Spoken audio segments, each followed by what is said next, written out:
Would you like to understand the practical downsides of consciousness, of self-reflection? Then listen to this entire video where I dive into sort of the tangible examples of how consciousness can actually manifest in the short term as a painful downside.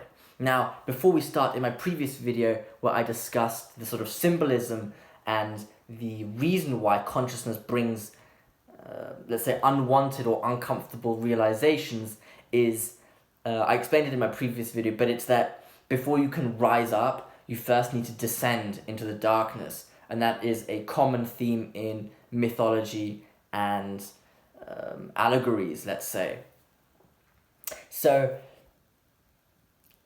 I don't really like calling these sort of downsides of consciousness, because I think in net terms, in aggregate terms, they are just prerequisite sort of steps you need to take before you can benefit from consciousness. And that is also why consciousness is also in relative short supply, because it is a really quite an uncomfortable journey which requires delayed gratification, because you need to undergo an uncomfortable situation now for a greater reward later, and that takes quite a lot of discipline actually.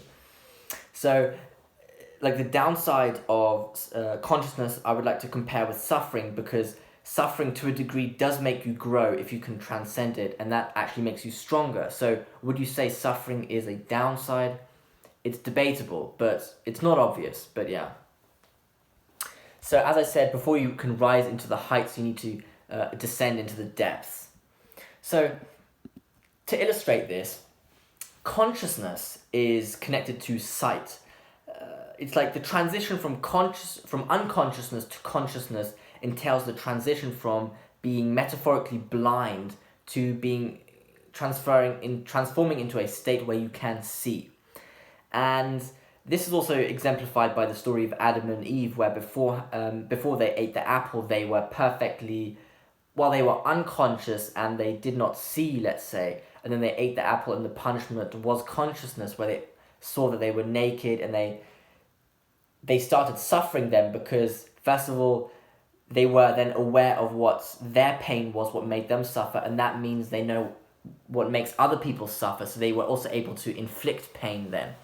Now, because the nature of reality is twofold, when you become conscious, you see both the beauties of life, but more importantly, you really see the harshness and the imperfections that come along with life. For example, if you practice self-reflection as sort of a subset or a sub-skill of consciousness, you will recognize how flawed you are. Now, realizing how corrupt or suboptimal other people's behavior is, it's uncomforting, right? When you see corruption going on, or corruption being unveiled in a government, in your government, you may think that you may sort of judge these people as reprehensible. And it's difficult to realize that the fate of your country, let's say in this example, partially lies in the hands of unethically behaving people.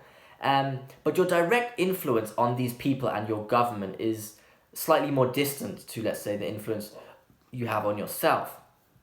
So you may say to yourself then, okay, well, I'm not really going to be able to change the politics of my country immediately, and one might assume that it isn't one's direct responsibility to do so, you may think.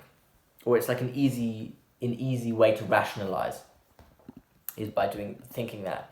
However, this is where it gets more interesting. When you look at yourself in a conscious manner, and you see the long, perhaps endless seemingly list of flaws and shortcomings that you have, that's painful. It's more painful than seeing the external corruption going on, or the suboptimal behavior of people around you. That's painful, but seeing your own shortcomings, that's what's really tough. That's where you descend first, before you can sort of ascend into heights. And this is quite painful, because the entire responsibility to improve your flaws lies in your hands. And that's difficult, because then if you don't do it, if you don't try and improve yourself, you're essentially kind of guilty, you feel. And when you realize, let's say, more practical examples of how insecure you are, and that all you want is validation in life, and you recognize how weak you may seem, that's difficult and that's not comfortable. And you lie sort of at the mercy of other people's opinions, like your self-worth depends on others. That's a tough realization. And hence you notice that you're not enough. You feel like you're not enough. Your existence isn't valuable when you're conscious, and that's probably one of the most sort of, it's a feeling that grips you at the core, at the root of yourself, let's say. And on the other example, when you're conscious, you may reflect on how badly you behaved or awkwardly you behaved in a social situation, and you might sort of beat yourself up about that, or you may have said something that made people dislike you and it was all your fault. When you become conscious of it, you can actually sort of accentuate the responsibility, your own responsibility in what goes on in your life. You may think too often that it's my fault, this and this happened, it's my fault, I don't have any friends anymore, etc. And I think this is the real punchline of self-consciousness, and why it's actually painful in the beginning especially, is that when you're conscious, you realize how much of the suffering in your life stems from your own decisions and your own behavior. And that's suffering, when you realize that, wow. And the reason, it's like you're responsible for the reason you're overweight, sort of maybe ignoring any health problems just because you're eating and you're not exercising. It's like you're the reason why you're failing your degree at university or at school. You're the reason why you have no friends. You're the reason why you haven't created anything special which you originally had planned to do, like writing a book or creating some YouTube channel or whatever. And that's painful when you realize the fate of your life lies in your hands and you did not act in a way that would improve your fate. That's hard, and that's tough to notice that. Yeah. So it's really, the downside of self-consciousness is recognizing that how you are really responsible for so many things in your life, and that when you don't take responsibility, which you haven't probably in the past, let's say, and you sort of pinpoint, okay, I didn't take responsibility and this was the effect of it, which is a terrible sort of state of suffering. Let's say you have health problems because you didn't take care of your body.